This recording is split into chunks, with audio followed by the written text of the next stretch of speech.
Welcome back to Ask Iman, the late night show where nothing is off the topic. This is the program where you can ask directly if you've got any question, anything with, if it's regards to intimate relationship, if it relates to any stress, if it related to any kind of issues that you might have in your personal life that you're struggling to discuss with, then this is the show where you can ask us directly, and inshallah, our respected Sheikh will be able to guide you to the best of his ability.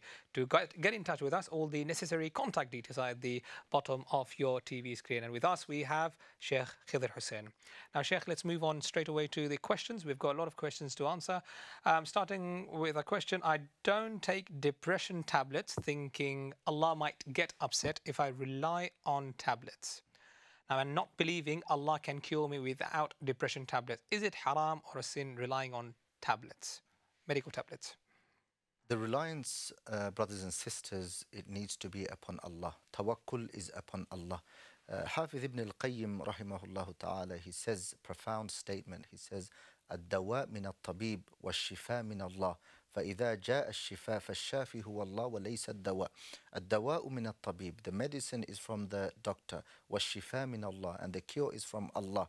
فإذا جاء الشفاء, when the cure comes, you have to understand the curer is Allah, not the doctor nor the medicine. This is the way forward. However, it doesn't mean that we don't seek remedy and we don't seek treatment. Rasulullah sallallahu alaihi wasallam permitted it.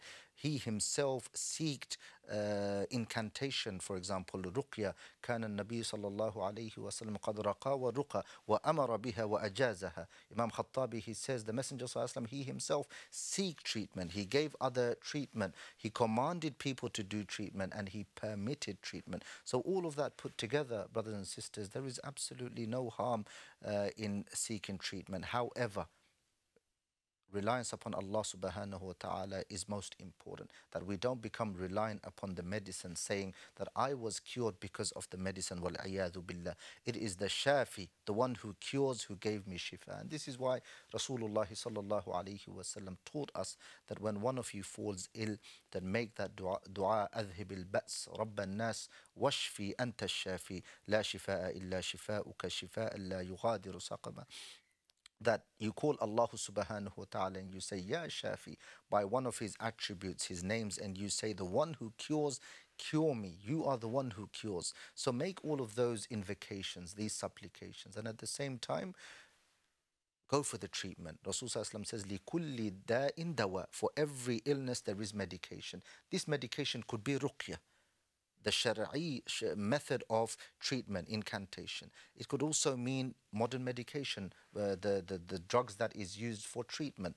And then it could also mean supplication, invocation continuously. So all of those treatments can be utilized without a doubt. But most importantly, make lots of invocation and rely upon Allah subhanahu wa ta'ala. And before I conclude, I just want to mention the statement of Imam Hassan al-Basri. He says, when defining what reliance upon Allah is, he says, هو الرضا بفعل الله تعالى, being satisfied with the decree of Allah. If I'm going through a difficulty, I have an illness, let me not become hopeless. Allah subhanahu wa ta'ala is putting me through this difficulty, and this will be a means of purifying my sins. So let us be reliant upon Allah. Seek the medical treatment, but don't become too reliant on the medicine, but reliant upon the cure from Allah subhanahu wa ta'ala. Wallahu a'lam. Jazakallah khair, Sheikh. And just a reminder for our viewers that inshallah, if there is any medical issues, we need to get in touch with a qualified doctor, inshallah, take the necessary advice. And if there is anything else, then please do get in touch with a qualified scholar along with the advice that you've got through the hospital or through the doctors that you are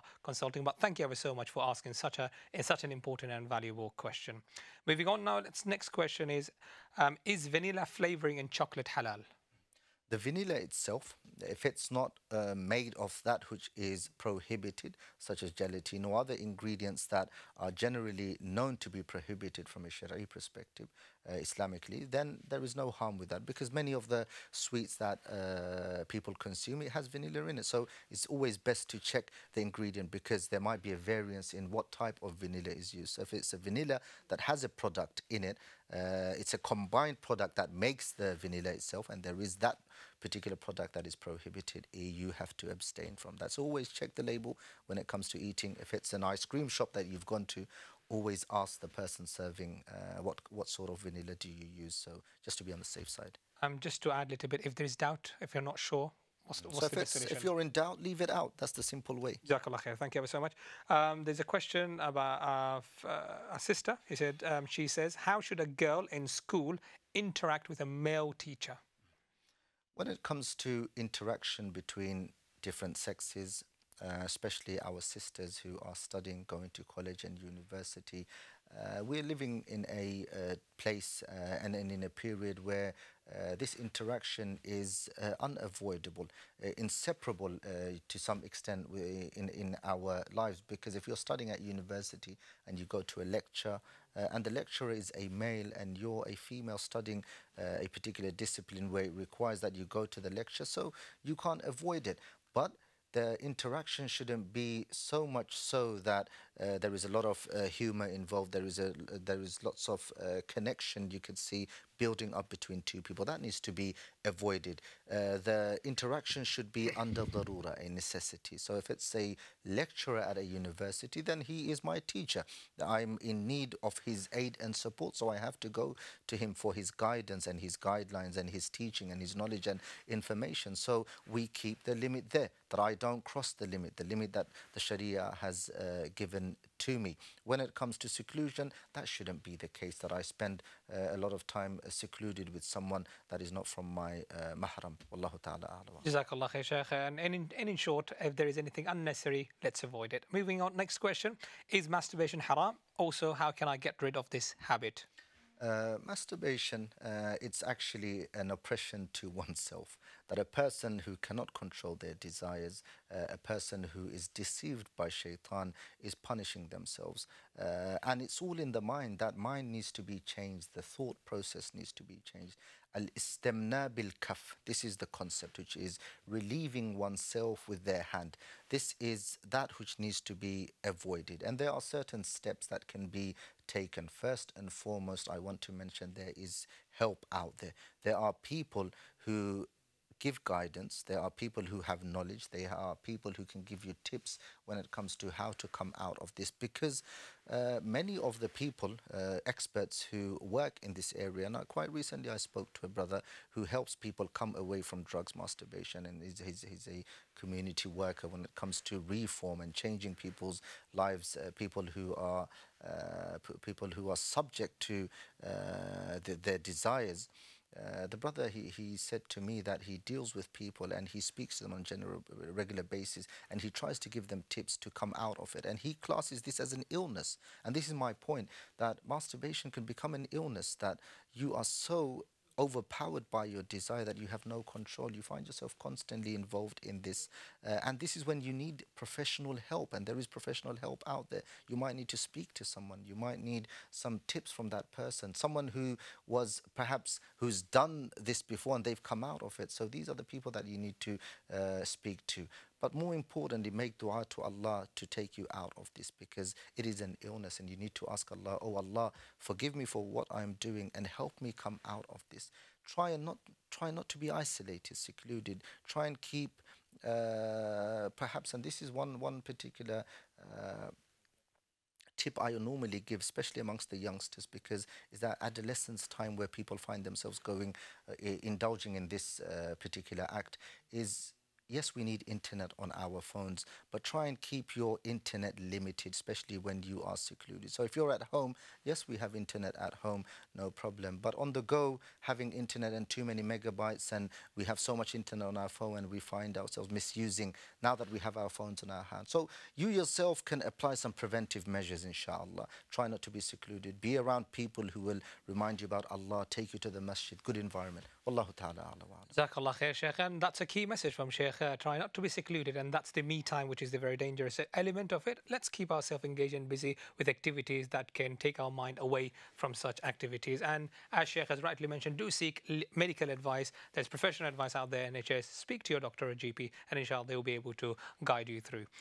Moving on to the next question. I'm assuming that's from a brother, because the nature of the question is, I've known a Muslim sister for about 3 years.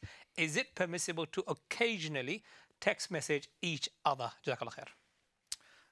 My dear brother, we don't know the actual kayfiyya, the situation of how you know her, how you got to meet her, and what is your relationship with her, because it seems like it's a far distant friend that you don't see, but you might want communication now and then. First and foremost, we need to establish that it's a person, if it's the case, this is just me saying that if it's the case that you don't know her and she's not from your family and she's not from your mahram, then you need to keep your distance. And if it's someone you like, there is ways that you can perhaps get to know her, get your family involved. If you have a sister, if you have a murabbi, then you need to get them involved. And this is the correct method and the way forward when it comes to getting to know someone. There is no harm, dearest brothers and sisters, in liking someone, in falling in love with someone.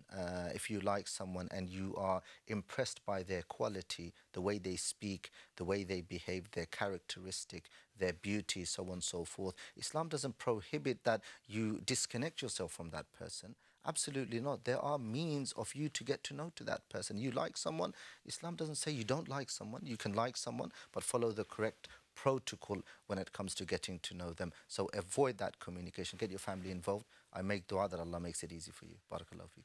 Jazakallah khair. With this, it's again time for another break, and inshallah, we'll be right back after a few moments. Do stay tuned with us. Wassalamu alaikum.